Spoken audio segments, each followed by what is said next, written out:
Feeling frustrated in your career choice? Wish you were focused on something you're really passionate about and making money from it? Join us for the next 30 minutes with our guest, Ashley Stahl, millennial career coach recently featured in the Wall Street Journal. Get advice on managing your transition from career doldrums to rock stardom. Use the hashtag YFEchat to tweet your takeaways.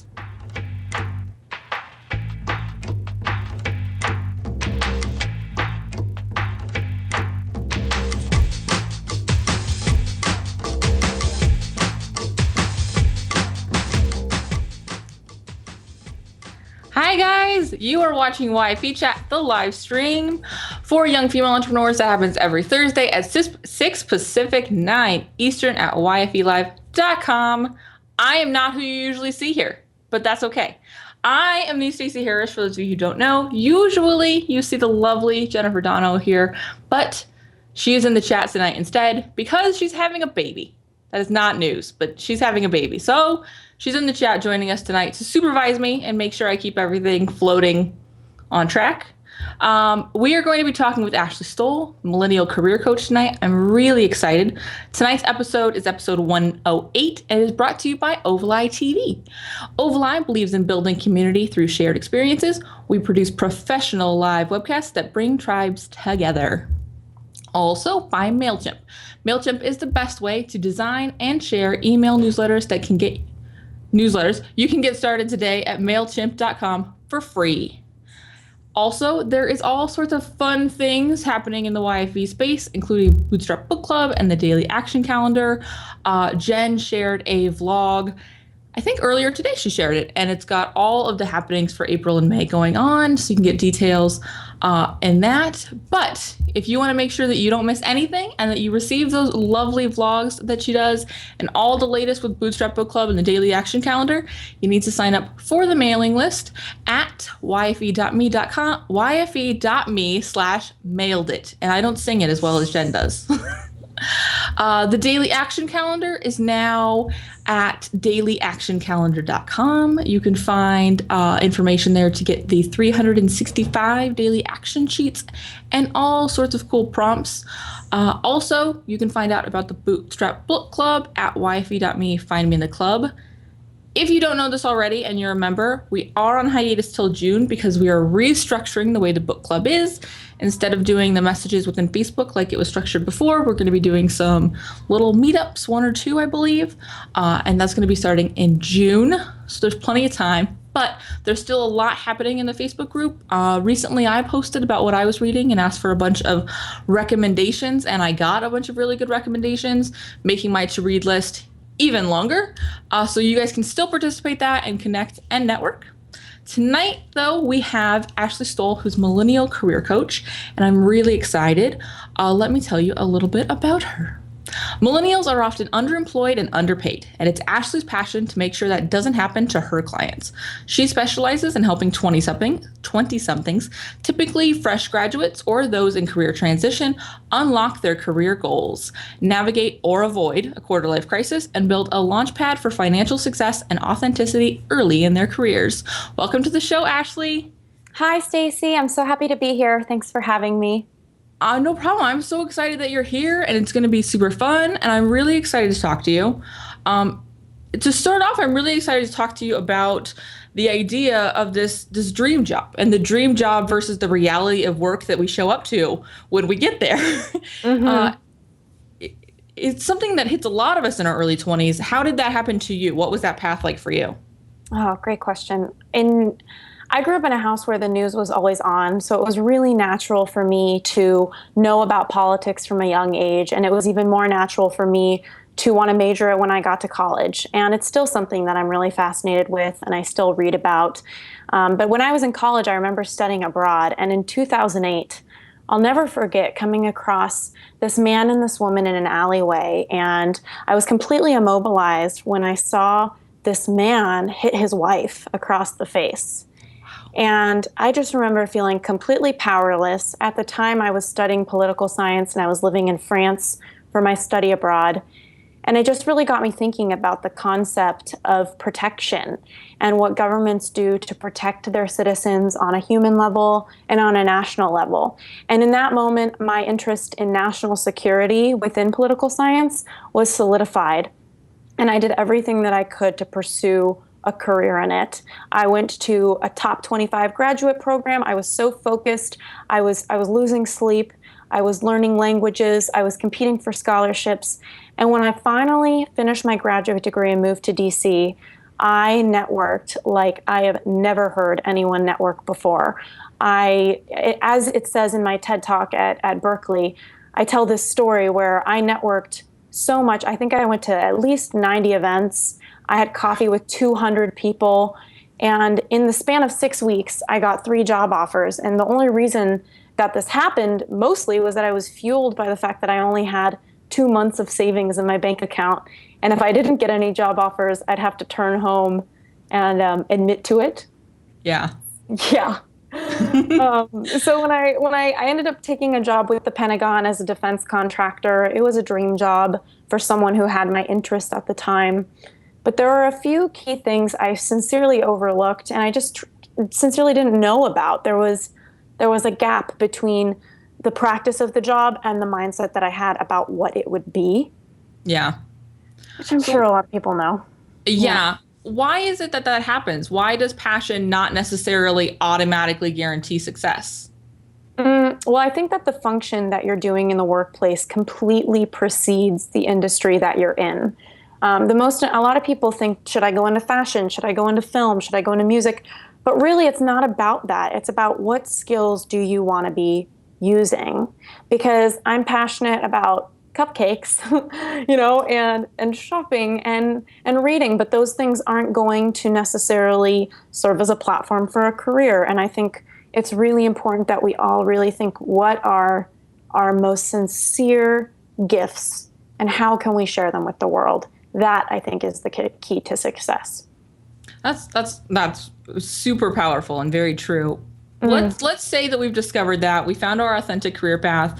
What do we do right now, sort of as we're going into this new field or building this business to sort of, pay the bills and make money to live day to day? I love this question because there's so much that you can do. One thing that always kind of befuddles me is a lot of people seem to have a stigma about part-time work. I always come across clients in my office, they always come in with this mindset that the part-time jobs are not as exciting as probably what they could access full-time. And I think that's a misunderstanding. There are some amazing part-time jobs. And I think it's really important to believe that you can launch whatever it is that you're trying to launch successfully. And in the meantime, a good part-time job would probably be something that would serve your company. I would say branding, marketing, PR, these are all functions that are hugely important when you're running your own business.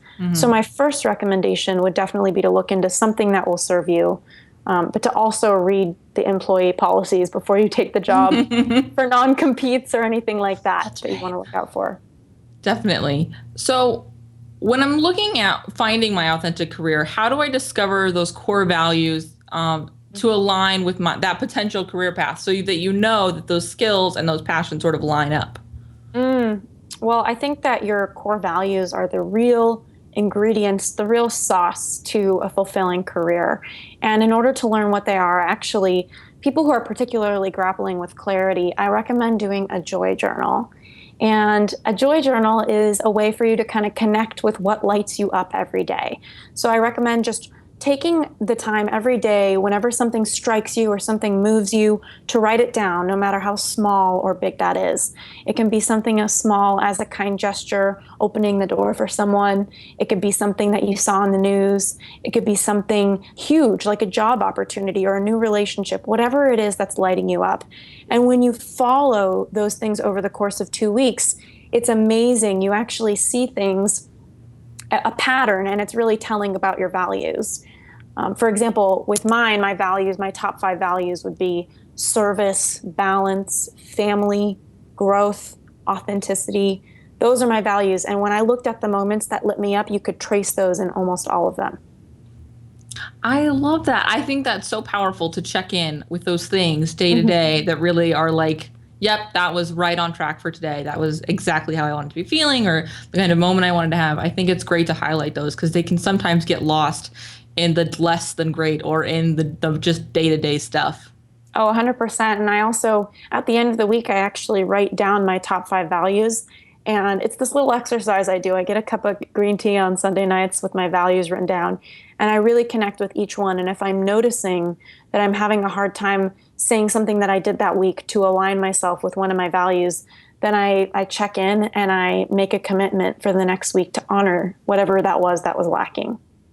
That's I love that. That's really great. Mm. So the other thing I want to talk about was Chelsea Clinton has been in the media a lot right now because of her pregnancy announcement. She is someone who flip-flopped from industry to industry in her career. What advice would you give a young woman interested like Chelsea in trying out all sorts of things in their 20s and early 30s? Hmm. Well, it's interesting because I actually was someone that tried out a lot of things. I think along the way, it became clear to me that I'm meant to be a coach as people were constantly talking to me about their career and asking for advice and getting raises because of our conversations, whatever it was. But I think that what really, really made a difference for me when I was jumping jobs or trying to learn was networking. I think networking is your golden ticket in life. It doesn't matter where you come from, how much money you have, what city you're from, how much experience you have. It doesn't matter what your reality is in your mind if you're a powerful networker. And that's what I try to teach people to be, because once you know how to connect with people, they completely disregard how much experience you have. And that was actually the case when I landed my job with the Pentagon, was that I was replacing someone that was 10 to 15 years older than me at least.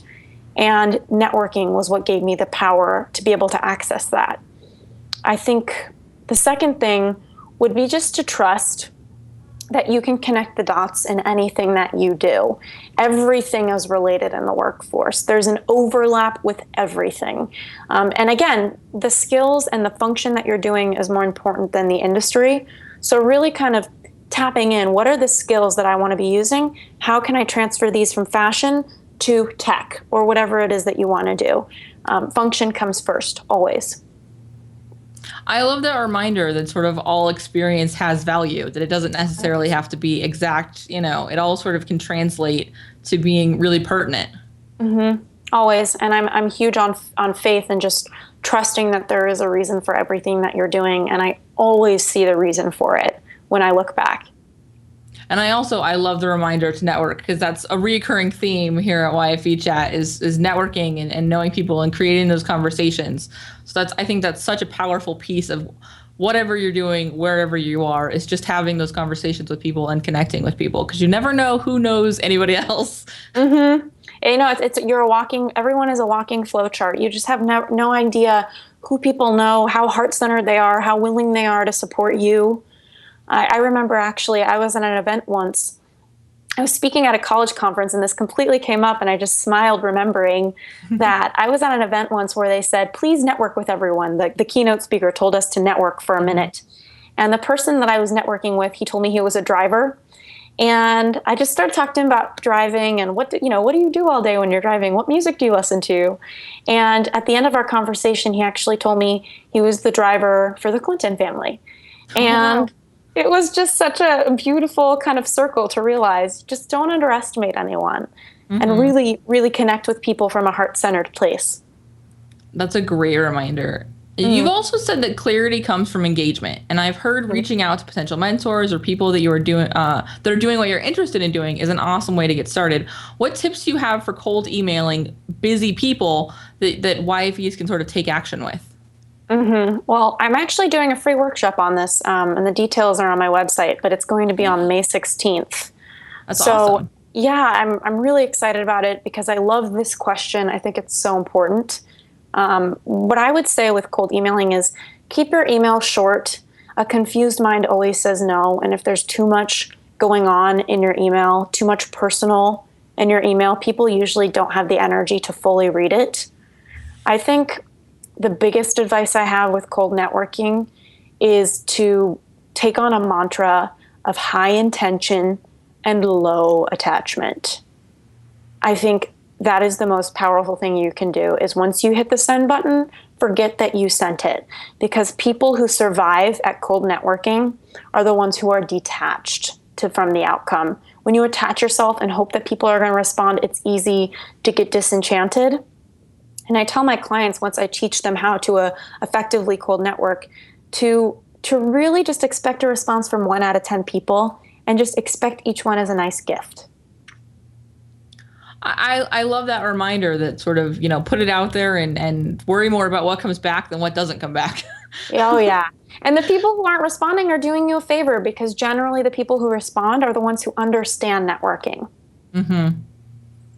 Yeah, and I think the people who don't respond are they're just keeping you from having to chase them down later. So that's a great reminder of focusing on what comes back. 100%.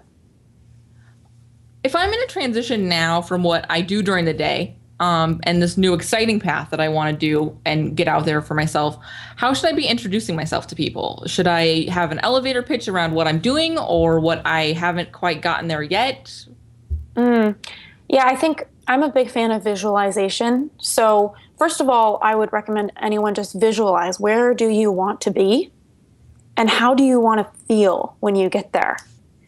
And if you can find a way to feel that way now. So for me, when I started my company, I had no idea if I would be booked, if I would struggle. And I've luckily been booked. But that being said, I felt the success before I had it. Because when you come from a place of success, you're able to create success. When you come from a place of scarcity, it's very difficult to create the success. And so you need to find a way to access those feelings in your life right now. And actually, there's a small anecdote I have with this. I remember I was reading in a book that Picasso, he was in a restaurant and he was jotting down on a napkin a little story, and this woman came up to him and she said, "Can I buy that from you?" And he said, "Yeah, that will be $100,000." Wow. And yeah, and she said, "What? It just took you 5 minutes." And he said, No. This napkin took me my whole life." Oh, wow. Yeah, and I really can't emphasize enough that each of us have not just been working for the past 6 months or whatever it is on our companies. It's been our whole lives. I've been networking, cold emailing, putting myself out there, negotiating my whole life. And I'm just finally in a place where I have a company based off of that. Well, and it goes back to that point you mentioned earlier about, sort of all of your experience being important. That sort of all of it sort of led to now. I think that's a really great reminder, and I love that story. I think about it all the time. It's a great reminder for like, well, you're not quite there yet. Well, yeah, you're exactly where you're supposed to be to get there. So just, kind of, I like that. Awesome. What advice would you give a YFE who is struggling in her business and is searching for that clarity to move forward? What should she do to find that clarity? I think that there's a lot of clarity, like we were talking about, through engagement, talking to people. One thing that I really I can't recommend enough is getting clear on who is someone that inspires you. Because a lot of the times the people who inspire us are aligned with some sort of career goal that we have. Or another indicator is if you ever feel some sort of kind of envy, like a little, I want to be doing that. Whenever you see that in someone, take notes on that. I welcome that. I think it's important to be in touch with yourself and see when someone is doing something that you want to be doing. Another thing is, on the note of engagement, getting to know people and really listening, because there are so many gifts that you can get in listening to other people and sharing who you are with them. The people who know you best usually can let you know from a clear place on their end what you seem to be great with. And it's so important to authentically and open-heartedly listen to people like that. I love that. And I think it's a great reminder to also, open-heartedly listen to the positive too, not just the negative. Because sometimes I think we're so focused on hearing those things that we are not doing well, or we could improve, or we should be doing. And we don't listen to hey, you do this really well. This was a great job. 100%. The brain talk, it's not good for you. Yeah. You have to pay attention to the praise. And even with me, I get really sweet letters from clients who, at the end of our work, maybe they got a new job, they figured out what they wanted to do, they got a raise at work, which is something we worked on. And I mean, they're just so heartfelt, these notes, and I keep them on a document on my computer, just to kind of check in with when I'm really wanting to connect with why I'm here and why I'm doing this work that I'm doing. I love that. I do the same thing. I have a folder in my email inbox called love. And whenever I receive those lovely notes, I save them Hmm. there for days Yeah. that I'm feeling less than positive about what I'm Yeah. doing. I want to call mine love. I like that. I'm going to do that. It's just a little, okay, I need a little extra love today. Yeah, definitely. Awesome. So, how do I ensure that my passion does equate to success? Hmm. Well, I think that practice makes perfect. I think that it's human nature that you want to feel prepared. It's human nature to feel like you need to do more things to be ready. And what I think is really important is to start where you are, honor where you are, and start before you're ready, because it's natural for all of us to say that we need to do something else to be ready. And honestly, what I found is that the perfect clients came to me when I began my business. And as I continued to refine my skill set and continued to train, even more perfect clients for where I was at would come to me. So really trusting that as you continue to grow and you continue to develop, that you will continue to be successful. Don't quit early. Don't quit when people aren't knocking on your door, because if you feel that success that you have, you will be able to generate that. And I think that that kind of energy is huge. So, maybe a mix of passion and a little persistence. Yeah, a lot of persistence and knowing that you need to ask for help. I mean, in my case, I hired a coach way earlier, and I'm obviously biased. I think everyone needs a coach to see their blind spots and what drives their career decisions and life decisions. And I would say that asking for help in that way, and there's so many ways to ask for help. I mean, you can ask a professor, you can ask friends, you can network. For me, hiring a coach, I think, shaved years off of my professional struggles. I didn't really have to struggle with all the things I probably would have had a really hard time with, because I had someone seasoned who was investing time in me, and I was investing time in the work with them. I love that. I agree. Mm, Coaches, masterminds, accountability yes. buds, people you can talk to who are in the same sort of circumstances or have gone through that have been super powerful for me developing business. And I think that's something that comes up again and again on the show. So I love that you brought that up. 100. And you know what I've learned is also just to take people off of a pedestal.